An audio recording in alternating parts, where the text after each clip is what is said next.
హరే కృష్ణ, అందరికీ స్వాగతం. మనం ఇప్పుడు తిరునీర్మలై అనే దివ్యక్షేత్రంలో ఉన్నాము. 95 దివ్యక్షేత్రాల యాత్రలో భాగంగా ఈ తిరునీర్మలై దర్శనానికి వచ్చాము. నీర్మలై అనగా నీళ్లు, అంటే ఈ కొండ ఏదైతే చూస్తున్నామో ఈ పర్వతం చుట్టూ నీళ్లు నిండి ఉండేదంట అప్పుడు. అందుకే ఈ క్షేత్రం పేరు తిరునీర్మలై అనేసి పేరు వచ్చింది. ఇక్కడ 4 రూపాల్లో స్వామి దర్శనం ఇవ్వబోతున్నారు. శ్రీరామచంద్రులు కొండ కింద ఉన్నారు.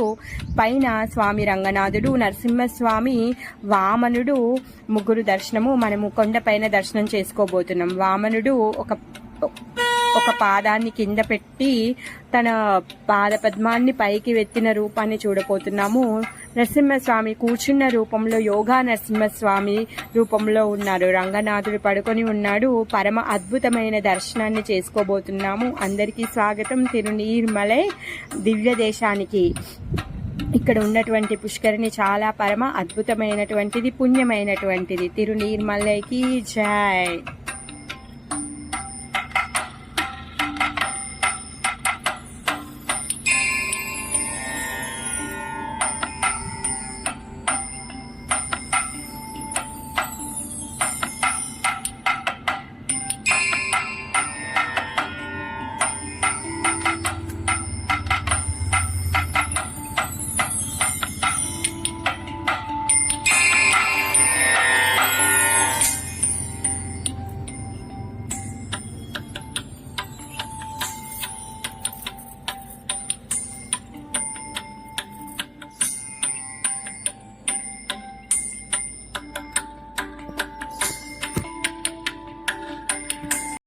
ఇది 91వ దివ్య దేశం.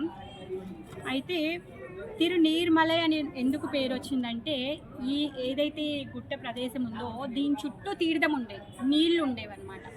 ఆ నీళ్ళ కారణంగానే దీనికి పేరు తిరునీర్మలై అని పేరు వచ్చిందనమాట. ఈ తిరునీర్మలై కింద ఏదైతే ఇప్పుడు మనకు పుష్కరిణి కనిపిస్తుంది ఇక్కడ నుంచి చూస్తే, ఆ పుష్కరిణి మాత్రం ఇప్పుడు ఉంది. అప్పుడేమి కొండ చుట్టూ నీళ్ళు ఉండేవంట. బ్రహ్మాండ పురాణంలో దీన్ని తోయాద్రి అనేసి అంటారంట. ఈ క్షేత్రాన్ని మణికర్ణిక పుష్కరిణి అంట. అది ఆ పుష్కరిణిలో విరజా నది యొక్క వాటర్ కూడా కలిసి ఉందంట. తర్వాత వైకుంఠంలో ఉన్నట్టు క్షీరాబ్ది జలం ఏదైతే ఉందో ఆ క్షీరాబ్ది జలం కూడా ఆ పుష్కరిణిలో కలిసి ఉందంట. తర్వాత ఏ విధంగా అయితే హరి యొక్క పాద పద్మాలను కడిగినటువంటి నీళ్ళని శివుడు తన తల మీద పెట్టుకొని ఉన్నారో అలా ఆ గంగమ్మ కూడా ఆ పుష్కరిణిలో కలిసి ఉందన్నమాట. ఇంకా ఇక్కడ ప్రహ్లాద వరద నరసింహస్వామి యొక్క ఆనంద బాష్పాలు, ప్రహ్లాద మహారాజుని చూసినప్పుడు నరసింహస్వామి ఆనంద బాష్పాలు వస్తాయి ఆయన కళ్ళల్లో నుంచి. ఆ బాష్పాలు కూడా ఈ పుష్కరిణిలో కలిసాయంట. అంత పవిత్రమైన పుష్కరిణి అన్నమాట.